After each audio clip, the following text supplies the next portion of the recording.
औज़ुबिल्लाहिमिनश्शैतानिर्रजीम बिस्मिल्लाहिर्रहमानिर्रहीम। अस्सलाम वालेकुम प्यारे बच्चों, उम्मीद है कि आप सब खैरियत से होंगे।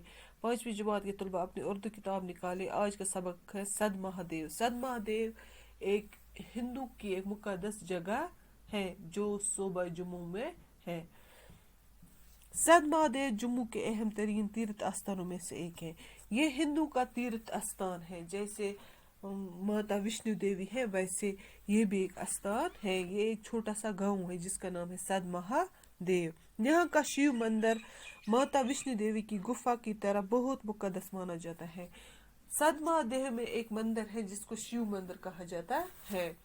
ये जैसे माता विष्णु देवी की गुफा बहुत मुकद्दस मानी जाती है, पाक मानी जाती है हिंदू की मजहब में, वैसे ही इसको भी पाक माना जाता है, मुकद्दस जगह मानी जाती है सद महादेव।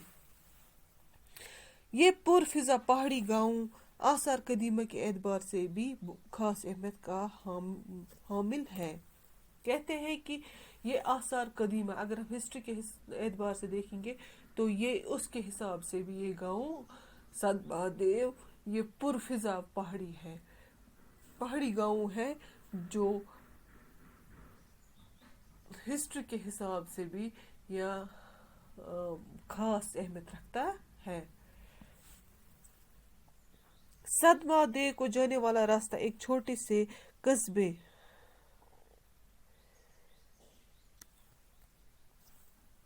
चनाबी से होकर जाता है।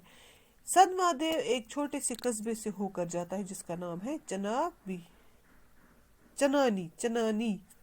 ये एक कस्बा, छोटा सा कस्बा है चनानी, जिससे होकर ही जाता है। तारीखी अहमियत का हामिल एक कस्बा जम्मू श्रीनगर कौमी शहर के किनारे पर वाक़ा है। अगर हम जम्मू को श्रीनगर रास्ते को देखेंगे तो ये किनारे पर वाक़ा है। यहाँ का तारीखी किला नमा महल सूबा जम्मू के चंद अहम आसार कदीमा में शुमार होता है। यहाँ सद महादेव में एक तारीखी महल था जिसका नाम है नमा महल। ये भी एक हिस्ट्री के हिसाब से बहुत अहमियत रखता है। अफसोस ये महल अब खंडर में तब्दील हो चुका है, लेकिन ये महल अब महल की सूरत में नहीं है, ये खंडर में तब्दील हो चुका है। सद महादेव इंतहाई खूबसूरत पहाड़ी गांव है। ये जो सद महादेव गांव है ये इंतहाई खूबसूरत पहाड़ी गांव है, एक पहाड़ पे वाक़ा है। यहाँ के पुरसुकून माहौल में अजीब तरह की ज़हनी और रूहानी आसूदगी का एहसास होता है।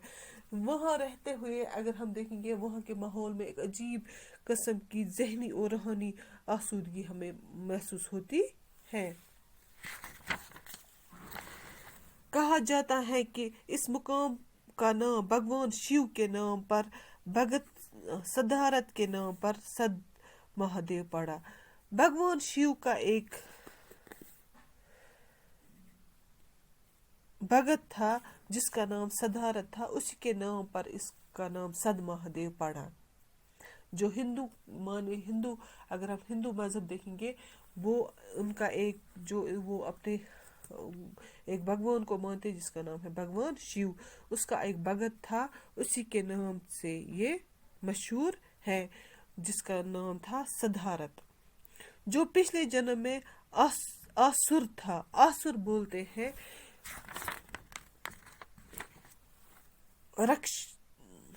राक्षस, तो वो पिछले जन्म में एक राक्षस था। एक दिन वो अपने असली रूप में भगवान शिव और देवी अम्मा के दर्शनों के लिए यहाँ आया। वो अपनी असली सूरत में, जो राक्षस उसकी सूरत थी, असली सूरत में वो भगवान शिव और उसकी बीवी देवी अम्मा जो थी उनके दर्शन के लिए आया। इस भयानक शक्ल व सूरत वाले आसुर को देखकर देवी अम्मा को चीख निकली। जैसे ही देवी अम्मा जो भगवान शिव की बीवी थी हिंदू मजहब के हिसाब से, तो उसने जैसे ही उस आसुर को देखा, उस राक्षस को देखा जिसका नाम सदारत है, तो उसकी चीख निकल पड़ी, क्योंकि उसकी शक्ल व सूरत ऐसी भयानक थी कि अचानक देखकर देवी अम्मा की चीख निकल पड़ी। समाधि में बैठे शिव जी ने जब ये चीख सुनी तो अपना त्रिशूल सदारत पर दे मारा। जैसे ही भगवान शिव ने, वो समाधि में बैठे थे, تو اس نے دیکھا کہ دیوی اماں کی چیخ میں اس نے اپنا ترشول نکال کر اس صدارت پر مارا، اس جو آسر تھا، جو یہ راکشس تھا، اس کے اوپر مارا۔ ترشول کا یہ وار اس کے لیے مہلک ثابت ہوا۔ آخری سانس لیتے ہوئے یہ بھگت بھگوان کا نام جپنے لگا۔ ترشول سے جیسے اس ترشول کے وار سے اس کو ایسا لگا جیسے اس کی آخری سانس نکلنے لگی تو وہ بھگوان کا نام لینے لگا، وہ اب سدھر گیا تھا۔ یہ سن کر بھگوان شیو کو نہایت افسوس ہوا۔ جیسے اس نے سنا کہ یہ اب بھگوان کا نام لینے، اس کو بھگوان شیو کو افسوس ہوا کہ اس نے اس کو کیوں ترشول سے مارا۔ وہ سمادھی چھوڑ کر اس کے پاس آئے اور اسے دوبارہ زندگی کا وردان دینے کی پیشکش کی۔ تو بھگوان شیو اپنی سمادھی سے باہر آئے اور اسے دوبارہ زندگی دینے کی کوشش کی۔ صدارت نے یہ پرارتھنا کی کہ اے بھگوان، مجھے مرنے دیجیے تاکہ میں آپ کے ہاتھ مرتیو پا کر مکتی پراپت کر سکوں۔ لیکن صدارت جو تھا، جو یہ آسر تھا، جو یہ راکشس تھا، اس نے یہ پوجا کی، اس نے یہ پرارتھنا کی، دعا کیا کہ بھگوان مجھے مرنے دیجیے تاکہ میں آپ کے ہاتھوں سے مرتی سکون پا سکوں، میرے گناہوں کی معافی مل سکے۔ اس کی پرارتھنا سن کر بھگوان شیو خوش ہوئے اور اسے وردان دیا کہ وہ جیون مرن کے چکر سے نجات پائے گا اور اس کا نام بھگوان کے نام سے پہلے لیا جائے گا۔ اس طرح اس مقام کا نام سد مہادیو پڑا۔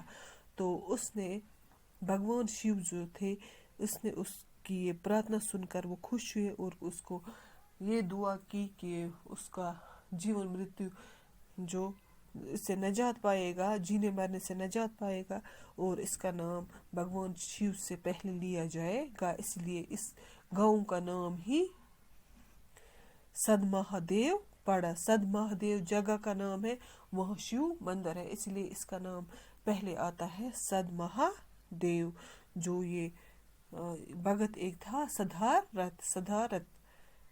آج کا سبق یہی تک ہے۔ اللہ حافظ۔